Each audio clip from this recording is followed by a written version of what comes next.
بسم اللہ الرحمن الرحیم۔ السلام علیکم۔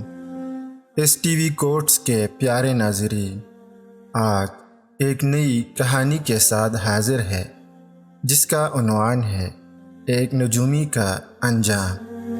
ایک دن بغداد کا مشہور خلیفہ ہارون الرشید دربار میں تخت پر بیٹھا انصاف کر رہا تھا۔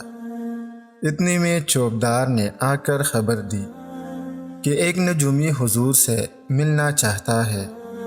خلیفہ کو نجومیوں، حکیموں اور داناؤں سے ملنے کا نہایت شوق تھا۔ اس نے حکم دیا کہ اچھا، اسے حضور میں حاضر کر دو۔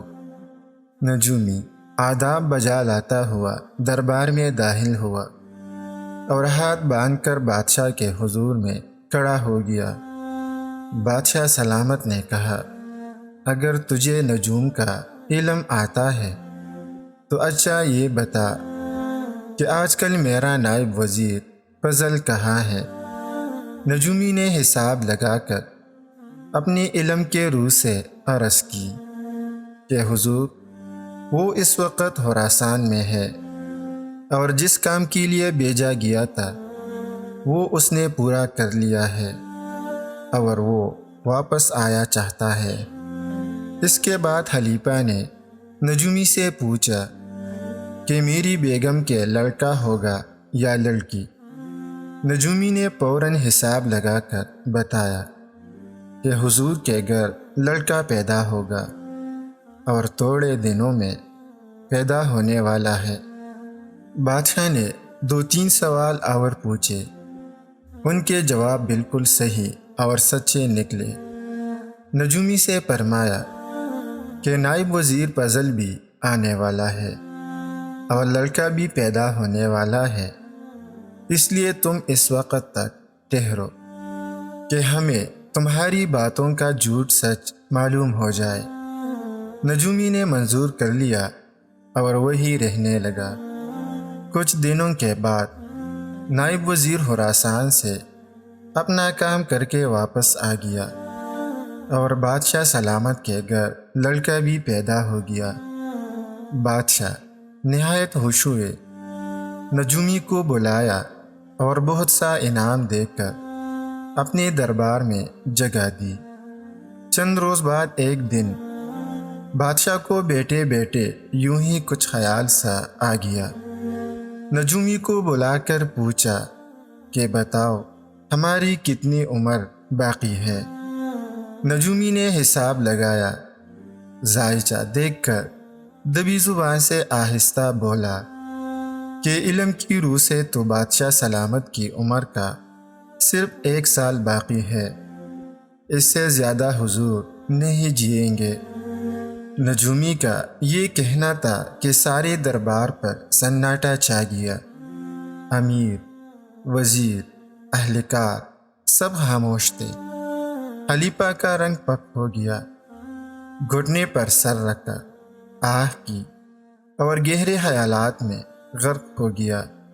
سوچا، افسوس، عمر بالکل بیکار گزری۔ ایک دم خدا کا نام دل سے نہ لیا۔ دل میں خواہش تھی کہ اب سلطنت چھوڑ کر خدا کی عبادت کروں گا، مگر اب تو صرف 1 سال باقی ہے۔ 1 سال میں سلطنت کا چھوڑنا، کام شہزادے کے سپرد کرنا، ملک کا انتظام، وصیت کرنا، اتنے کام بھی ختم نہیں ہو سکتے۔ عبادت کا کون سا وقت ہو؟ افسوس، خدا کے سامنے کیا جواب دوں گا۔ اتنے میں وزیر اعظم جا پر آیا۔ اس نے دیکھا کہ بادشاہ بہت غمگین ہے اور دم بدم سرد آہ بھرتا ہے اور کسی طرح اس کی تسلی نہیں ہوتی۔ اس نے ہاتھ باندھ کر عرض کی، حضور، خانہ زاد حاضر ہے۔ حضور کیوں اداس ہیں؟ 2 باتیں حقصاد سے کیجیے، شاید بندہ حضور کے کسی کام آ سکے۔ میں جان، مال، عزت سب خلیفہ پر قربان کرنے کو حاضر ہوں۔ خلیفہ ہارون الرشید نے گھٹنے پر سے سر اٹھایا تو رنگ زرد تھا، آنکھوں سے آنسو جاری تھے۔ برائی ہوئی آواز سے بولا، جعفر تم جانتے ہو اس نجومی نے آج تک جو کچھ کہا ہے سب سچ نکلا ہے۔ اب اس نے یہ بتایا ہے کہ میں 1 سال سے زیادہ نہیں جی سکتا۔ میں مرنے سے نہیں ڈرتا، مگر میں اس لیے غمگین ہوں کہ خدا کی عبادت اچھی طرح نہ کر سکا۔ 1 سال کی مہلت نہایت کم ہے۔ دانا وزیر جعفر نے عرض کی، حضور یہ کوئی پیغمبر تو نہیں کہ جو کچھ یہ کہہ دے سچ ہو۔ آخر علم کا پیر ہے، اس میں غلطی ہو جاتی ہے۔ اگر حکم ہو تو میں ابھی جھوٹ سچ کھول دوں۔ خلیفہ نے کہا، ہاں، اگر تم مجھے کسی طرح اس نجومی کے جھوٹا ہونے کا یقین دلا دو تو مجھے تسلی ہو سکتی ہے۔ جعفر نے نجومی سے پوچھا کہ کیا تم بتا سکتے ہو کہ تمہاری عمر کتنی باقی ہے؟ اس نے اپنا ذائچہ دیکھ کر کہہ دیا کہ میں ابھی 30 سال نہیں مرتا۔ جابر نے جلاد کو حکم دیا کہ نجومی کا سر تن سے اڑا دے۔ حکم کی دیر تھی، تلوار سن سے چھلی اور بدقسمت نجومی کا سر الگ اور دڑ الگ تڑپ رہا تھا۔ جب وہ مر گیا تو جعفر نے خلیفہ ہارون رشید سے عرض کی، حضور یہ تو اپنی باقی عمر 30 سال بتا رہا تھا، اسے مرتی ہوئی 30 منٹ بھی نہ لگے۔ جو اپنی موت کی نسبت صحیح اندازہ اپنی علم سے نہیں لگا سکتا، وہ دوسرے کی زندگی اور موت کی نسبت کیا کہہ سکتا ہے؟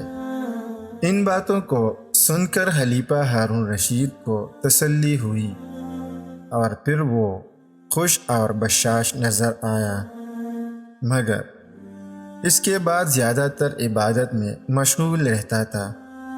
وہ کہا کرتا تھا، کیا معلوم کس وقت موت آ جائے۔ پیارے ناظرین، اگر کہانی پسند آئی ہو تو ویڈیو کو لائک کریں اور چینل کو سبسکرائب کریں۔ شکریہ۔